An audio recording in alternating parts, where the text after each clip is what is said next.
"Oh, he's everywhere," Carol said. "He's not just here." I looked up from my coffee and took a moment to listen to the nearby conversation. "Really?" Greg asked. "I thought he was just something people here made up." "No," she answered. "Mr. Tatler goes way, way back, and it just depends on where you are. So in fast food places, they say he lives in the deep fat fryer, but generally people say he lives somewhere high risk. So around here, he lives in the boxes and the high shelves. The story changes a lot, but the message is the same. Be careful, don't put your hand in broken machine parts, don't try cleaning the fryer without supervision, be careful what you take down from the shelves." "Oh, so it's like a safety thing?" "Yeah," Carol answered. "It's to discourage newbies from grabbing random boxes without looking at the labels. Do you know how many injuries we get because some idiot tries taking a set of weights down from the high shelf thinking it was a box full of blankets?" "I thought it was just a good way to prank new people," Greg mused. "Well, there's that too," Carol smirked. "Do you remember when Alec over there lost his watch?" Both faces turned to me. I think at this stage I was supposed to laugh, but I remembered the event vividly, and I didn't find it funny. It was just that the whole floor had roared at me with laughter, and it wasn't even the sense of total helplessness I felt when I realized my supervisor, who up until then had been completely supportive, was in on the joke. It was just that when I'd grabbed the watch and pulled up, something had caught my hand, and it felt like someone was in there pulling me down.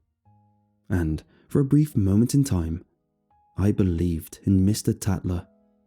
And I believed he'd come for me, and no one was going to help me. "Hilarious," I groaned. "Didn't they have to send you home for the day?" Greg asked, nearly choking with laughter. I thought back to the feeling of what had grabbed me. It was cold, but nothing like steel or plastic. It had felt wet, soft to the touch, but unnaturally strong. Images of rotting hands and cadaverous bones popped into my head. I really did think something was in there and was going to pull me in. Even worse, I'd seen it. For just a brief moment, I'd seen something down there, moving amongst all the dingy, forgotten machinery. "I can see him," Greg cried out laughing, imitating me on my first day. "I can see Mr. Tatler, he's got me." The two of them were beside themselves with laughter. "One for the ages," I grunted, before getting up and walking away from the lunchroom. I quickly left, leaving half my lunch uneaten. I'd been working in a supervisory position for years by that point, and hadn't been on the warehouse floor as a worker for a long time. I spent most of my days watching cameras and reporting people for misconduct. It's very 1984, and means I'm alone most of the time, and yet I still couldn't escape the humiliation I'd felt on my first day. By the time I settled at my workstation, a dark mood had come over me, and even as I tried to focus on my work, it lingered in unpleasant ways.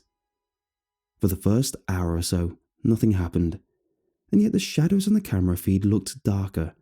The space around me felt emptier and lonelier than usual, and I found myself struggling to concentrate.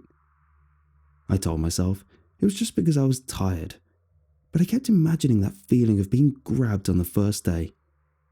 It was so bad, I'd even jumped when I first sat down. All I could do, though, was to keep scanning the monitors, and eventually I came across the unusual sight of a man standing perfectly still over an empty conveyor belt.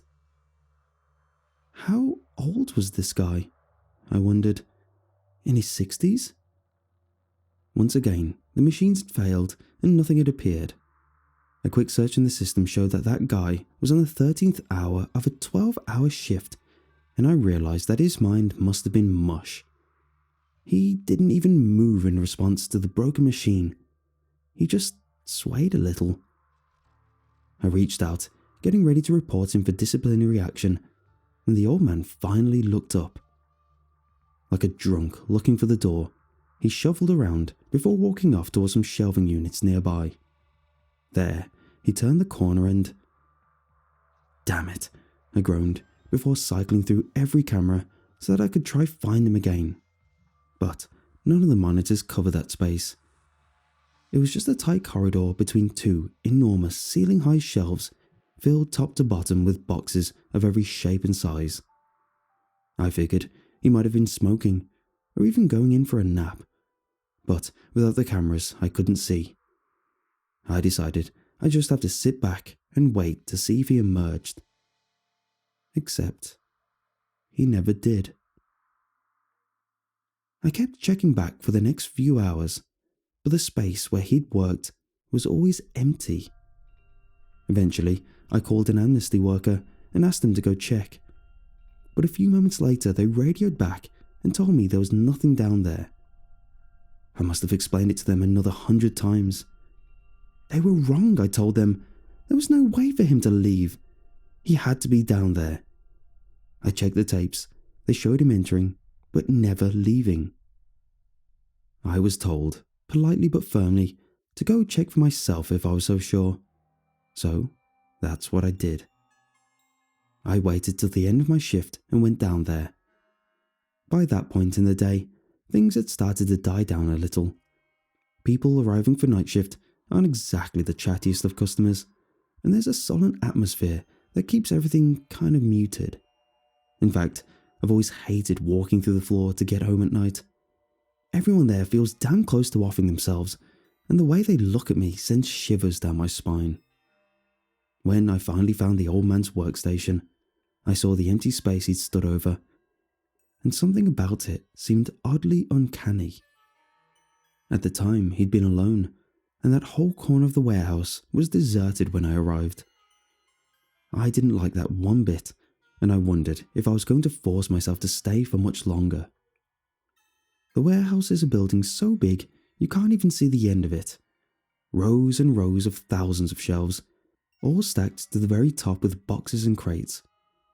I hate the feel of grit and dusty concrete beneath my shoes, and the buzzing fluorescence struggled to light the ground from so high up, turning into a gloomy place filled with gloomy people. It's a labyrinthian city of busy workers, half-broken robots, and endless darkened corners casting soft-edged shadows that hurt the eyes.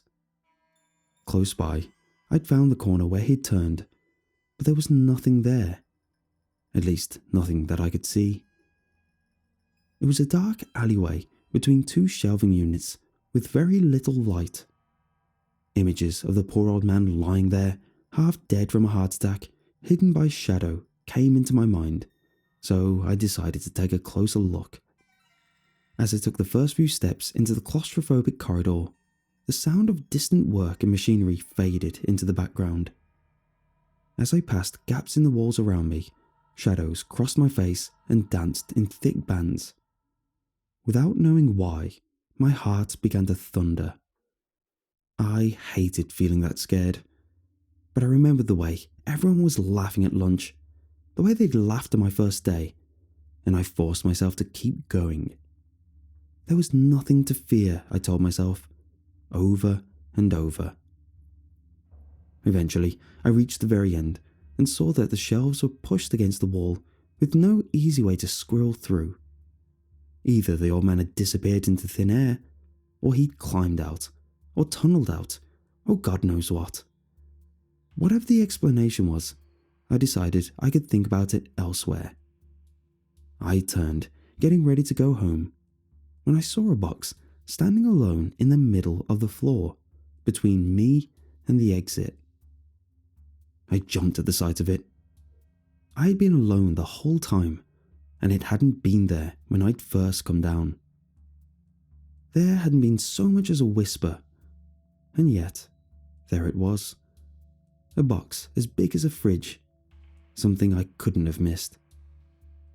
I approached it and tried to push, but the damn thing was too heavy for one person. I had to squeeze past, force myself to lean my entire weight against it just to get enough room to go past. The smell of it was awful, like a mixture of ammonia and sewage, and it reached so far up into my nose I felt the hair on my neck stand on end. Thankfully, I found someone close by to help me go back and sort it out. You can't leave obstructions on the floor, no matter where, because of how much the warehouse relies on robots for cleaning. So together, this guy and I went back down the corridor, his face screwing up from the smell, and I told him to get ready for just how damn heavy this thing was. Except he reached out and effortlessly moved it along the ground, the empty cardboard inching easily against the gritty floor. He briefly looked at me like I was an idiot. "It's empty." "I know," I snapped before reaching up and opening the top flap. "But it wasn't before." I grimaced when I pulled my hand back. Something greasy and orange, the colour of used cooking oil, was left on my fingers from handling the lid. With room to air, the smell within the box multiplied 1,000 times and hit us both like a brick. The guy beside me started to retch, and it took me a good few minutes to even be able to look inside. When I did, I saw a nest of shredded, half-chewed gunk, looking a bit like a wasp's nest, or maybe even the kind of thing a hamster might make. It was big though, bigger than your typical dog breed, and large parts of the pulp had been soaked in rusty brown fluid that smelled like copper, since dried to a flaky crust. And there were scratches all around the side of the box, long horizontal ones, but all irregular in length and size. It took all our willpower to handle the thing and clean it up without being sick, and for a few days afterwards, there were rumours of someone squatting in the warehouse, which I know for sure didn't come from me. After that, I started having trouble sleeping at home. I figured it was my experience in the warehouse, and that I'd be fine if I stuck to my own station. But it wasn't exactly like I was staying up in the Ritz either. My workstation was small, claustrophobic, and deeply depressing. Every time I reported someone for taking too long a break or for slipping something unseen into their pockets, I was reminded of that old man. I checked, and he never came back to work, being marked down as leaving without notice. I've been told people quit the warehouse without telling anyone all the time, but I kept thinking about that box and the strange weight I'd felt trying to push my way past it. I kept wishing that the thought of what was in it would stop bothering me, but it never left. And without realizing why, I found myself Googling Mr. Tatler. Over time, I found versions of him for just about every type of retail worker out there. In almost every story, he was something hidden in a return package, sent back to a store to spite workers. But his overall vibe seemed to change from vengeful trickster to malevolent god depending on who was telling. The closest I got to a physical description was when someone called him a growth rather than a thing, although it never exactly said what that growth was. It just resonated with me for some reason, making me think of an old story I read about a girl who never stopped growing and eventually destroys the world. And of course, everyone mentioned how he either lived in or was drawn to broken things. People can be broken too, I thought, when it finally came time to leave. I'd spent all day watching people, like some kind of gargoyle in the rafters, reporting old women for taking too long to get a box off a shelf, seeing people cry in hidden corners while I radioed their boss to give them a row, watching while friends supported each other while I timed them to make sure they didn't take too long to hug a sobbing co-worker. By the time I was walking back through the floor to get to the parking lot, I was thoroughly depressed and just wanted to get back home to sleep. I'd rather be back working in the drive-thru, I thought. No Mr. Tatler there. "Are you broken?" someone said, their raspy voice waking me from my trance. I'd been sulking around with my head hung low and my hands stuffed in my pockets.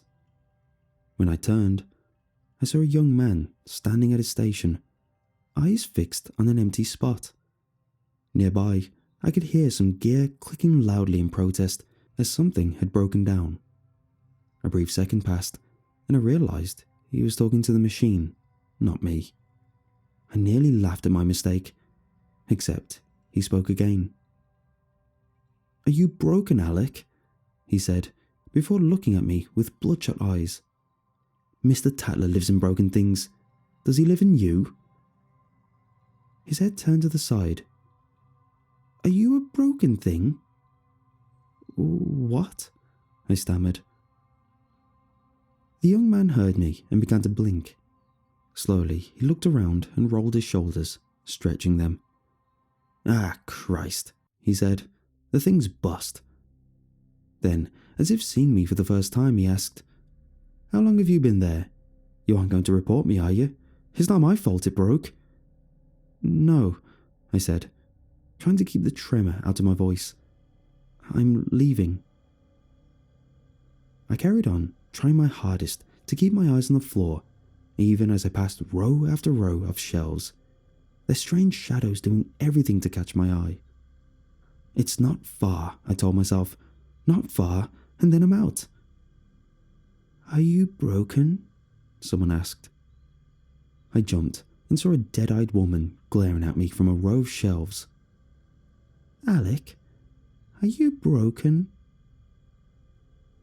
She slipped backwards, and it was like she dissolved into the inky blackness. 1 second she was there, the next she was gone. Close by I could hear steps, but were they hers? I stepped forward and fumbled around looking for my phone torch. After a few seconds I turned it on and revealed nothing but a set of aluminium shelves filled with junk and nothing to note.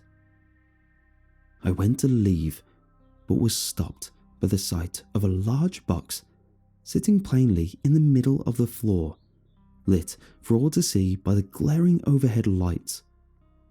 Not far, I reminded myself. The way out is just around the corner. I just need to get past the box. I took a step, and the box moved. A flap near the top quivered, and that familiar smell flooded the air. I would have retched, but I was paralyzed with fear. Are you broken? Asked a voice, this time wretched and ragged and desperate.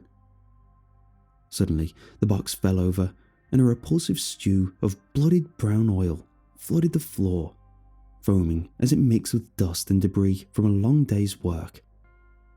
I stepped back, but could not stop it breaking against the soles of my shoes. Up ahead lay the overturned box, damp and sagging from its contents. Mr. Tatler lives in broken things, said the voice again, and a hand reached out of the darkness within, striking the wet concrete with a loud splat. Mr. Tatler, it cried, the enunciation increasingly distorted.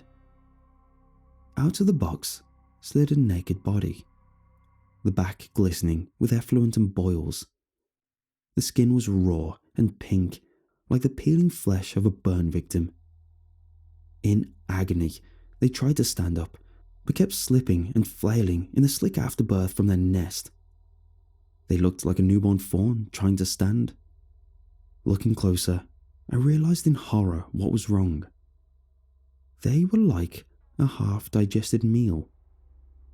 One hand wrapped around their stomach, where I glanced at innards held inside like stuffing of a teddy bear, and around their jaw and collar muscle, the skin had thinned down to sheer bone, which jutted out from their body like a knife tearing through rubber. Are you broken? He asked, looking at me with just one milky eye bulging loosely from the socket. He tried to stand once more, but fell in the oil, and I winced at the way his soft bones crumpled from the impact. He was sobbing now, but when he looked up, I had a flash of recognition that turned my stomach. It was the old man I'd watched disappear. Are you broken? He pleaded with me, desperation in his voice. Please, he screamed as I turned and ran, terror flooding me at the sound of his manic attempts to follow me. Please, are you broken? Are you broken? Are you broken? Are you broken? I fled, the sound of his voice growing distant. The last thing I heard from him was a sad, resigned admission carried to me and the air as a pathetic whine. Because I was. And with that, there was a loud thunk, a sound that brought sudden darkness and far-off cries and confusion. In an instant, the light had gone out, and I stopped still.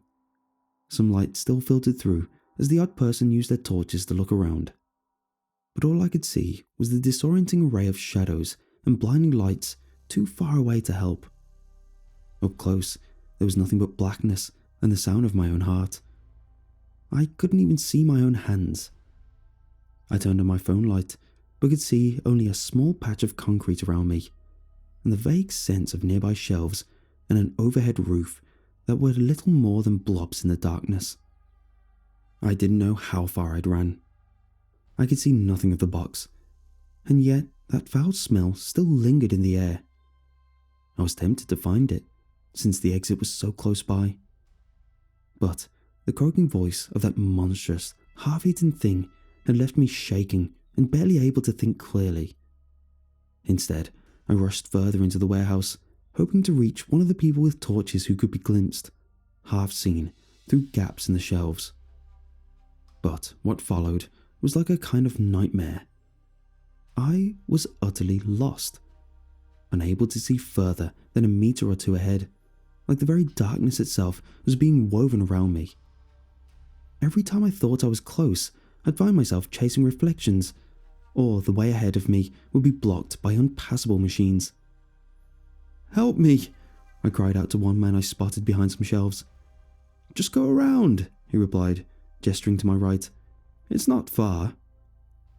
But when I followed his directions, there was nothing there, and when I looked back, not a second later, he was gone. Only his torch remained, sitting on the ground. I started to panic, and the temptation to crawl into a hole and cry was getting harder to ignore. People were close by, I knew it, but every time I felt like I was getting closer, I'd find myself wandering down dead ends or turning back onto myself. And then, just when I felt like I was getting close enough to reach the busiest part of the warehouse, the sound of hysterical cries filled the air. All around in the darkness, people started shouting, asking questions. "Who's that? Stay there. Don't move. What happened? Was it a machine? An accident? Was someone scared of the dark? Had someone fallen? Keep calm. Someone call the police." All these and more filled the air like distant music. I tried crying out, but it was like the dark was eating my cries. My voice faded to nothing as the clamour grew louder, and if anyone cried out back to me, I couldn't hear. In desperation, I found a wall and slid down against it. Not long after, a terrifying scream of pain rang out from the darkness, and soon there was another. At that point, I couldn't say if it was hysteria or not, but I felt the panic rise. I could hear people running, shouting, yelling. The whole place turned into total mania while I pressed my hands as hard as I could against my ears and tried to block it all out. I screwed my eyes shut when, somehow, I heard the sound of bare feet slapping on concrete. Frantically, I held up my light but saw nothing except for roaming shadows and plain boxes. Panning the light around, I glimpsed half-open crates and abyssal shadows within them, the strange darkness twisting and dancing. Only the bro can see him. "Damn," I cried, waving my phone around desperately, glimpsing a pale face in one of the boxes as I swung around, only to swing back a second later and see a crumpled duvet in the packaging. Another footstep. Who likes to be seen? The words were whispered, as if from above, and I ran without a moment's thought. It wasn't just the sound. It was the tickling breath on the crown of my head. I wasn't even near a wall or any shelves, and the rafters were easily 30 feet above me. "Can you see him?" it whispered again, the hair on my head caressed by the rancid breath. "What the hell is happening?" I wailed, close to a total breakdown. "Lights are back on," someone cried. One by one, the lights came back with powerful ka-thunks, until at last, the one closest to me came on and I was surrounded by light. There was nothing nearby except some boxes, a large conveyor belt, and on the wall opposite me, a blinking camera looking down.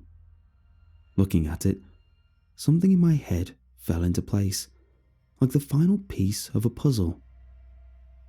There was only one place my cameras couldn't see. I looked up. Behind the lights, hanging low on the wire, was an oblique darkness. I could see structural support beams that held up the enormous roof, the occasional slanted window, completely dark at this time of night in winter, and thousands of wires, pipes and tubes that carried air, water and light to the whole enormous warehouse. And I saw Mr. Tatler, much the same as I'd seen him that first day, hiding up there when no one even bothers to look. He looked straight back at me, and for a moment I thought he might take me. In one hand he held that half-eaten man, stroking his glistening bald head like a cat stroking a kitten, before putting him away like a handkerchief. His head tilted, if only for a moment, and I fell backwards onto my ass. The sight of him, it was like a painting made of cancer. I couldn't think, I couldn't breathe, I couldn't dare come close to describing him. He was huge. Once, when I was a kid, my dad told me that all us humans are really clinging to the roof of a bottomless abyss, and the next night I looked up at the stars and it was so scary I couldn't stop crying. That feeling of insignificance was how I felt looking into Mr. Tatler, like he was bigger than I could even see or even think. They found me in a crate I'd pulled shut, sobbing. I don't remember it.